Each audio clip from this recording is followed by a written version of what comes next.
आज बिमला किचन में बनल बा छोटा वाला बैगन के सब्जी जौन की महाराष्ट्र में मिलेला। ई बैगन। नमस्कार रउआ लोगिन के। आज हम लेके आइल बनी महाराष्ट्र के नन्हा बैगन। ये छोटा बा लेकिन बहुत टेस्टी बा। ये नन्हा बैगन सिर्फ स्वाद में ही ना बल्कि हेल्थ के भी सुपरस्टार बा। सबसे पहिले ई बैगन में भरपूर फाइबर बा जे पेट साफ रखे के मदद करेला। एंटीऑक्सीडेंट से भरपूर ई आपके दिल और दिमाग के भी हेल्दी रखेला। एकरा के बनावल बहुत ही आसान बाटे।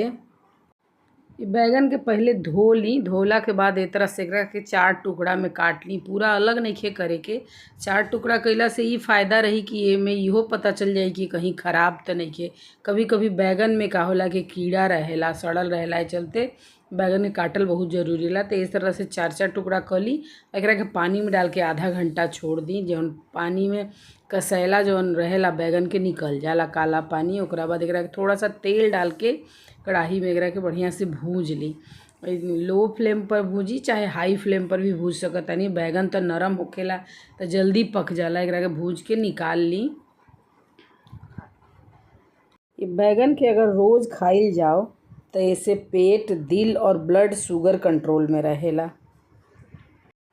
बैगन भुजा चुकल बाटे। अब वही कढ़ाई में थोड़ा सा डालब तेल और तेल के थोड़ा सा गरम होखे दे। जब तेल गरम हो जाई तो एकरा में डालब सरसों के फोरन, पीला वाला सरसों। जब सरसों चटके लागी ओकरा बाद बारीक प्याज काट के हम रखले बानी, प्याज के डाल दे। प्याज के बारीक बारीक कटला से का होला, प्याज के अपन टेस्ट ना आवेला। अब यहाँ हमार फ़ौरन चटक गईल बाटे। अब प्याज डाल दे। प्याज डाल के एकरा के बढ़िया से फ्राई करब। तो रउआ लोग ये तरह से बना के देखब। बहुत ही बढ़िया ये सब्जी बन के तैयार होखेला। ये सब्जी के रउआ रोटी के साथे चाहे चावल दाल के साथे जैसे भी रउआ लोग के पसंद बा वैसे एकरा के खा सकतानी। प्याज के बढ़िया से लाल लाल करके पहिले फ्राई करे के बाटे। जब तक प्याज इधर फ्राई होता तब तक चलिए एगो मसाला बना लेहल जाओ। 1 मुट्ठी हम बादाम ले ले बानी। बादाम के पहिले भूंज के एकर छिलका उतार ले बानी। ओमे थोड़ा सा 5-7 कली लहसुन और 5-7 गो हरा मिर्चा डाल के बना ले एकर पेस्ट, जौन की एकदम सब्जी के अलग टेस्ट दी।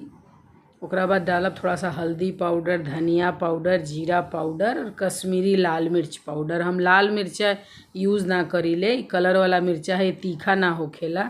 एकरा से सिर्फ कलर आवेला। अब डाल के बढ़िया से मसाला के फ्राई कर लेवे के बाटे।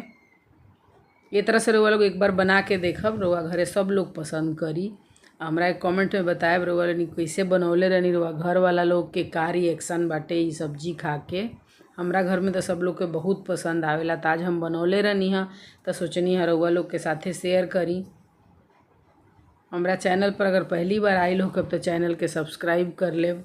ओकरा बाद डालब एकरा में स्वाद अनुसार नमक। मसाला के बढ़िया से फ्राई कर लेवे के बाद जब तक कि तेल रिलीज़ ना हो जाए। जब तेल छोड़ल शुरू करी ओकरा बादे बैगन के डाले के बा।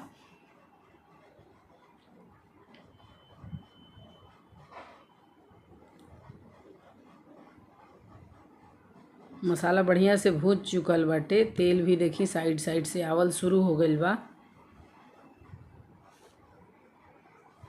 अब डाल देव जौन बैगन के फ्राई करके रखले बानी नो, डाल देव एकरा के। डाल के और थोड़ा बढ़िया से चला लेव ताकि जौन कटल बा ओकरा में बढ़िया से मसाला चल जाए।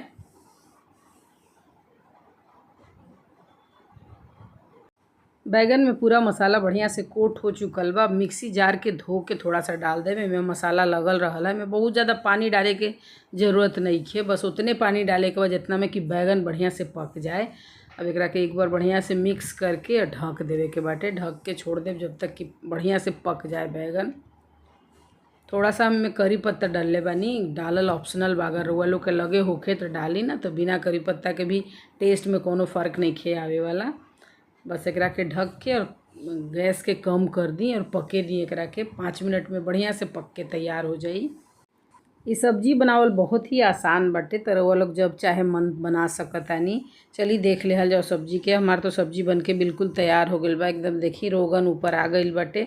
ऊपर से थोड़ा सा हरी मिर्च डाली। अगर हरी मिर्च मन होके तो डाली। हरी मिर्च खातिर डाला जाला। केहू के ज़्यादा तीखा खाए के मन बा तो खा सकता और देखे में भी अच्छा लगेला। तो एक खातिर हरी मिर्च डालले बानी। तो वो लोग बनाई हैं, कमेंट्स में बताई कैसन बनल बा। मिला तनी एगो और वीडियो के साथे। Thank you.